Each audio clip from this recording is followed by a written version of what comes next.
नमस्कार क्लास। आज हम आपसे बात करेंगे physical properties of aldehyde and ketones. मैंने आपको कहा था कि हम पहले केमिकल प्रॉपर्टीज पर पता करेंगे, उसके बाद हम फिजिकल प्रॉपर्टीज पर जाएंगे। तो हमारा केमिकल प्रॉपर्टीज वाला सेक्शन पूरा हो गया। अब आप फिजिकल प्रॉपर्टीज को देखिए। हमारे एनसीईआरटी में फिजिकल प्रॉपर्टीज जो डिस्कस की गई है वो मेनली दो की गई है, एक बॉइलिंग पॉइंट और दूसरा सॉल्युबिलिटी। हम बात कर रहे हैं एल्डिहाइड और कीटोन्स की। देखिए, बॉइलिंग पॉइंट को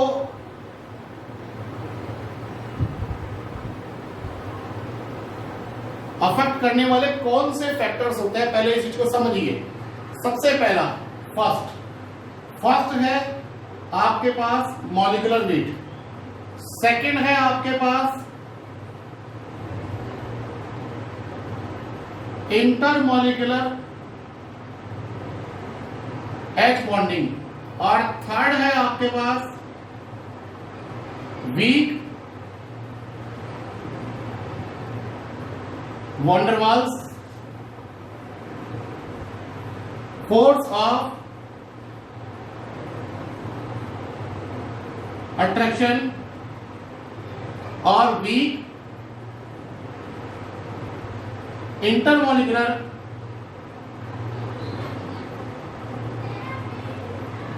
फोर्स ऑफ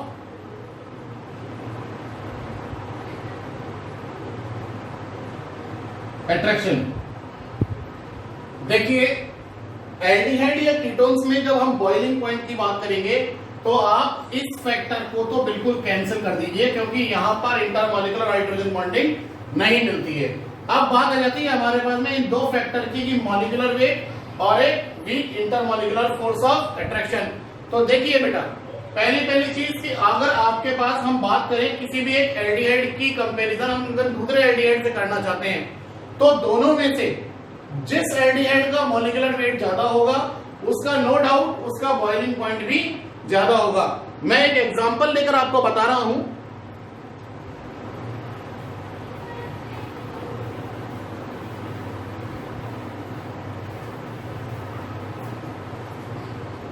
अगर आप बात करें सी सी सी सी और ये CHO, यहां पर 5 कार्बन की चेन है हमारे पास। सेकेंडरी यहां 4 कार्बन की चेन है, यहां 3 कार्बन की है, और आखिरी तक अगर आप देखेंगे तो केवल आपको एक ही कार्बन नजर आएगा। तो यहां 5 कार्बन है, यहां आपके पास 4 कार्बन है, यहां आपके पास 3 कार्बन है, यहां आपके पास 2 कार्बन है, और यहां आपके पास ओनली 1 कार्बन है। तो आप देख रहे हैं यहां पर कि मैं जैसे जैसे नंबर ऑफ कार्बन एटम कम कर रहा हूं, क्या कर रहा हूं, number of carbon atoms decrease कर रहा हूं, तो वैसे वैसे इनका मॉलिक्यूलर वेट भी कम होगा।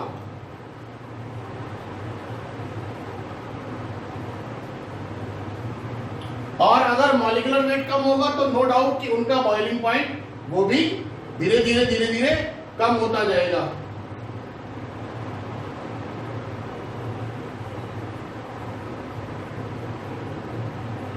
क्योंकि हल्के मॉलिक्यूल्स को वेपराइज करने के लिए कम एनर्जी की जरूरत पड़ती है, जबकि हैवी मॉलिक्यूल्स को वेपराइज करने के लिए आपको बहुत ज्यादा एनर्जी की जरूरत पड़ेगी। समझिए, फिर आप इसको कंपैरिजन अगर हम एल्डिहाइड का और कीटोन से करेंगे तो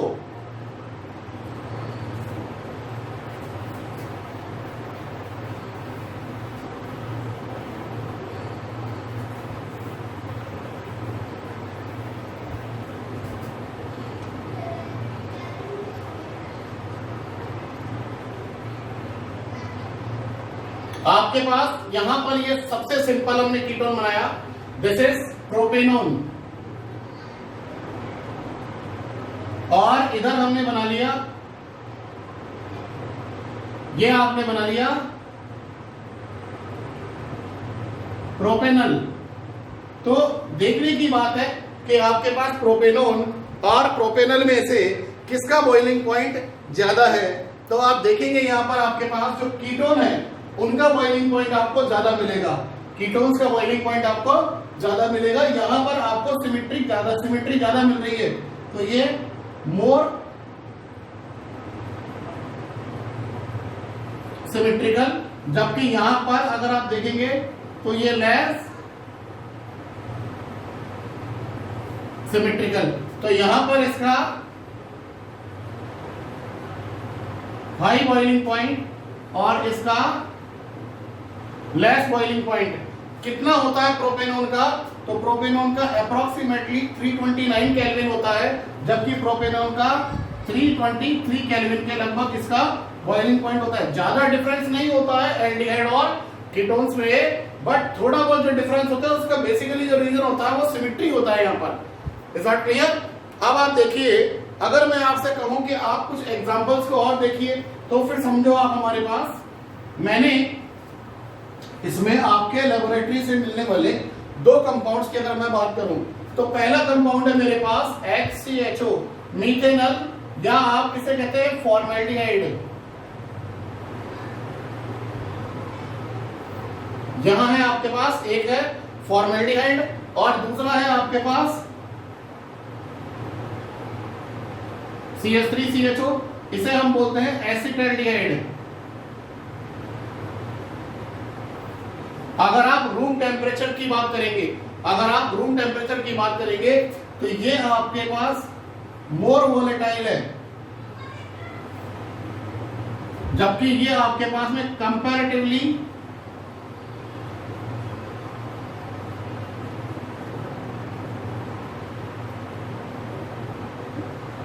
लेस वोलेटाइल है। क्लियर? आपकी NCERT text book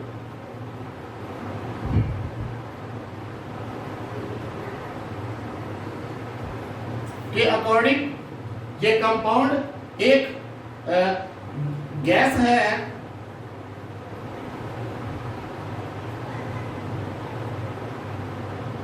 room temperature पर, जबकि मेरे अकॉर्डिंग कह दिया जाए तो ये थोड़ा बहुत इसके अंदर में गैसियस नेचर होता है, नो डाउट, बट ये फिर भी आपको रूम टेम्परेचर पर लिक्विड फॉर्म के अंदर में आप लोगों को मिल जाएगा। और जबकि आपका एसिटाल्डिहाइड है, नो डाउट आपके पास एक वोलेटाइल लिक्विड है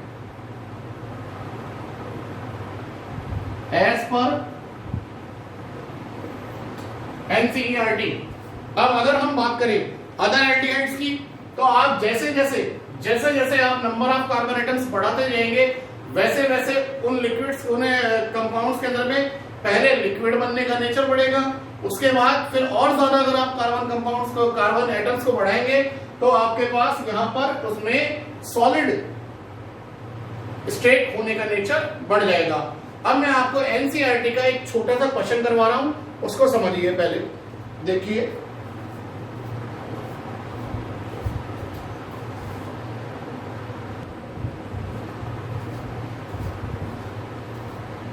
ये क्वेश्चन आपके बोर्ड पर है।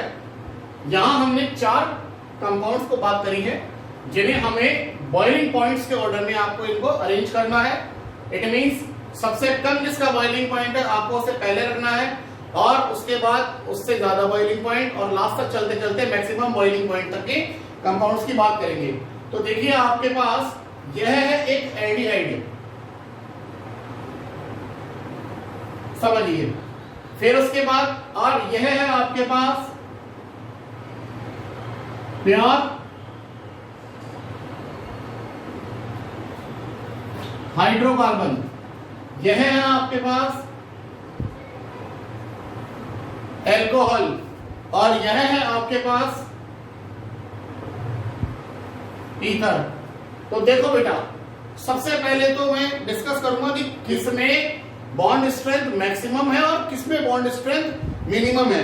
तो आप सबसे पहले देखिए आप कि अगर आप एल्कोहल की बात करेंगे तो आपके पास एल्कोहल में यहां पर आपको मिल जाएगा इंटर मॉलिक्यूलर H बॉन्डिंग, जो बाकी किसी में नहीं है, केवल इसमें है। तो नो डाउट कि इसका जो है, अगर आप इसको कंपाउंड मान लेंगे A, इसके आप मान लीजिए B, इसे आप मान लीजिए C, और इसे आप मान लीजिए D, तो आपके पास D कंपाउंड का बॉइलिंग पॉइंट मैक्सिमम होगा, और D कंपाउंड का बॉइलिंग पॉइंट मिनिमम होगा। यहां तक कई प्रॉब्लम नहीं है। अब अगर हम बात करें ईथर और एल्डिहाइड की, तो आप ध्यान रखिए यहां पर ईथर का बॉइलिंग पॉइंट कुछ ज्यादा रहता है और एल्डिहाइड का ईथर से थोड़ा सा और ज्यादा रहता है। रीजन कि ईथर में बॉन्ड इतना स्ट्रॉन्ग नहीं होता, जबकि आपके पास एल्डिहाइड में bond comparatively intermolecular force of attraction आपके पास एल्डिहाइड में कुछ ज्यादा होता है ईथर के मुकाबले। तो आपके पास यहां पर इन चारों कंपाउंड्स को मैंने प्रॉपर्ली अरेंज कर दिया है increasing order of their boiling point. आप इसे अच्छे से देखिए, फिर हम डिस्कस करेंगे एक फैक्टर जो एल्कोहल और एल्डिहाइड का हम कंपैरिजन जिसमें देखेंगे। देखिए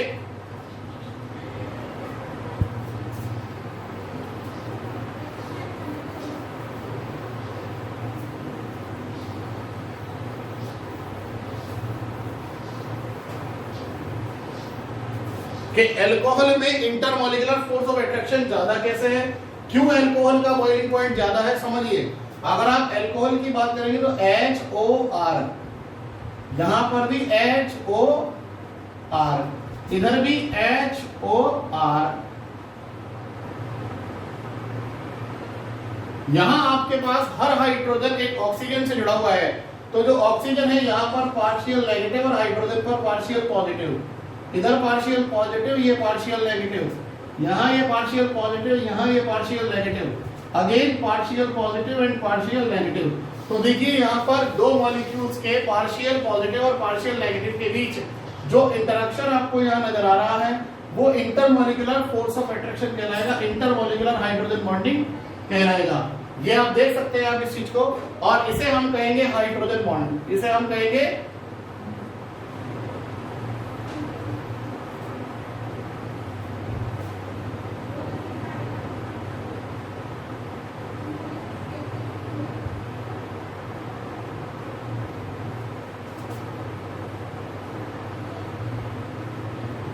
इंटरमॉलिक्यूलर हाइड्रोजन बॉन्डिंग। अब क्या एल्डिहाइड में इस तरीके की हाइड्रोजन बॉन्डिंग मिलती है? तो आप देखिए आप यहां पर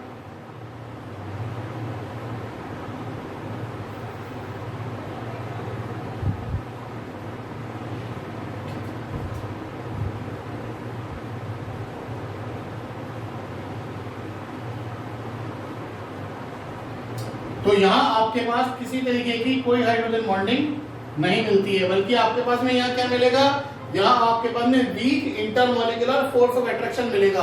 इस वजह से एल्डिहाइड का बॉइलिंग पॉइंट अल्कोहल के मुकाबले में कुछ कम होता है, कुछ क्या बल्कि बहुत ज्यादा डिफरेंस आता है यहाँ पर। चलिए अब हम बात करते हैं इसमें सॉल्युबिलिटी की। नेक्स्ट जो हमारा पॉइंट है वह है सॉल्युबिलिटी की। तो पहले आप इसको एक बार रिवाइज कीजिए, फिर मैं बात करता हूं आपसे सॉल्युबिलिटी की।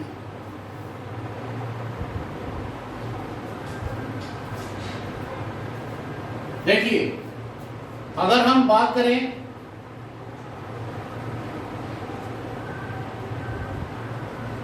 एल्डिहाइड या कीटोन की comparatively alcohol,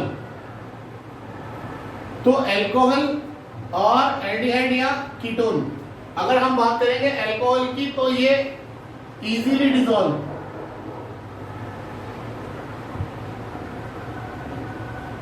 in water. Why? Answer: it is due to formation of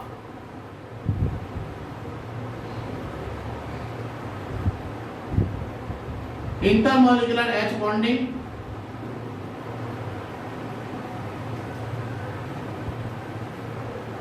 with water molecules। आप देख सकते हैं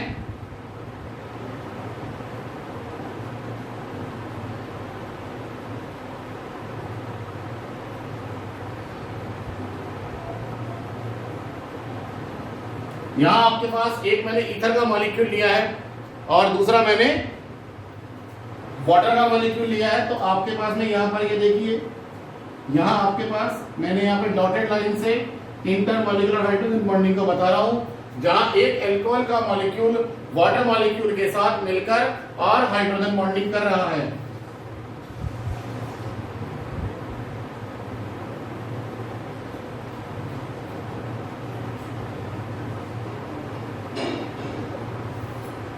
क्या एल्डिहाइड या कीटोन में इंटरमॉलिक्यूलर हाइड्रोजन मिलेगी वाटर के साथ? बिल्कुल मिलेगी। आप देखिए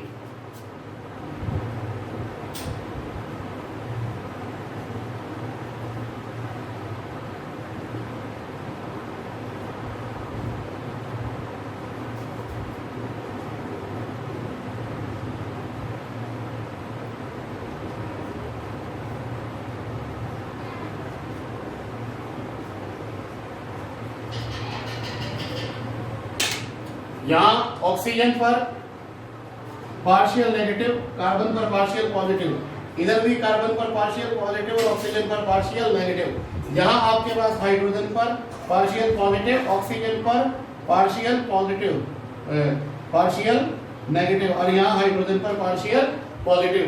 तो यहां इस ऑक्सीजन का इस हाइड्रोजन के साथ में क्या होगा?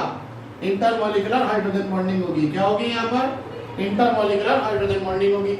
सेम कंडीशन यहाँ है, इधर पार्शियल नेगेटिव, इधर पार्शियल पॉजिटिव, यहाँ पार्शियल पॉजिटिव, ये पार्शियल नेगेटिव, और यहाँ इस ऑक्सीजन पर पार्शियल नेगेटिव नेगेटिव। तो यहाँ पर ये देखिए, तो एल्डिहाइड, कीटोन, अल्कोहल, ये तीनों ही वाटर में इजीली डिसॉल्व हो जाते हैं, लेकिन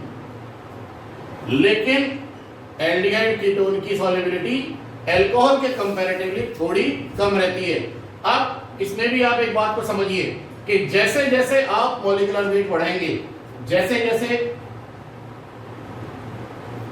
मॉलिक्यूलर वेट बढ़ेगा, वैसे वैसे सॉल्युबिलिटी कम होती है।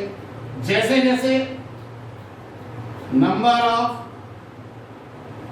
कार्बन एटम्स बढ़ेंगे, वैसे वैसे सॉल्युबिलिटी कम होगी। नंबर ऑफ कार्बन एटम बढ़ेंगे, इट मींस साइज ऑफ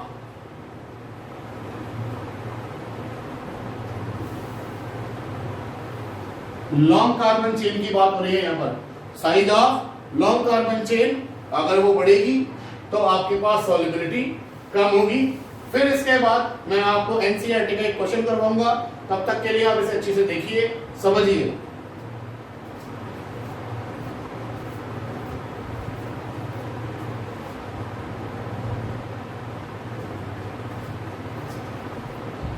देखिए यहां आपका क्वेश्चन आपके बोर्ड पर है, आपके सामने ये चार कंपाउंड दिए हुए हैं, इन चारों को हमें increasing order of boiling point में अरेंज करना है। तो आपके पास जो पहला कंपाउंड है वो है aldehyde CH3CHO, that is acetaldehyde. एक अल्कोहल है, ये इथेनॉल है, यहाँ ईथर दिया हुआ है आपको, डाइमिथाइल ईथर या मिथॉक्सीमीथेन। यहाँ एक एल्केन है, सिंपली प्रोपेन। इन चार कंपाउंड्स को आपको बॉइलिंग पॉइंट के ऑर्डर में आपको अरेंज करना है।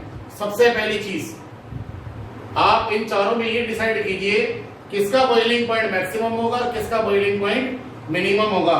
तो जहां इंटरमॉलिक्यूलर हाइड्रोजन बॉन्डिंग मिलेगी उसका बॉइलिंग पॉइंट मैक्सिमम होगा, और जहां कोई फोर्स ऑफ अट्रैक्शन नहीं होगा, simply van der Waals force of attraction होता है या और भी कम हम कह सकते हैं, वहां आपका बॉइलिंग पॉइंट मिनिमम होगा। तो डी आपके पास बॉइलिंग पॉइंट मिनिमम होगा और बी आपके पास बॉइलिंग पॉइंट मैक्सिमम होगा। फिर मैंने आपको कहा था कि एसिटाल्डिहाइड और ईथर, एल्डिहाइड और ईथर, इसमें एल्डिहाइड का बॉइलिंग पॉइंट ज्यादा होता है और ईथर का बॉइलिंग पॉइंट कम होता है। तो आपके पास एल्डिहाइड आ गया इधर और आपके पास ईथर आ गया इधर। तो इस तरीके से आपके पास हमने इन चार कंपाउंड्स को अगेन अरेंज कर लिया है। आप इसे देख सकते हैं। यहाँ पर आपको मैं समझता हूँ कोई प्रॉब्लम नहीं आ रही होगी। आपको क्या करना है, मैक्सिमम और मिनिमम पहले चेक कीजिए, उसके बाद में फिर बाकी के अरेंज कीजिए। तब अब हम मिलेंगे अगली क्लास में कार्बोक्सिलिक एसिड के साथ। तब तक के लिए नमस्कार।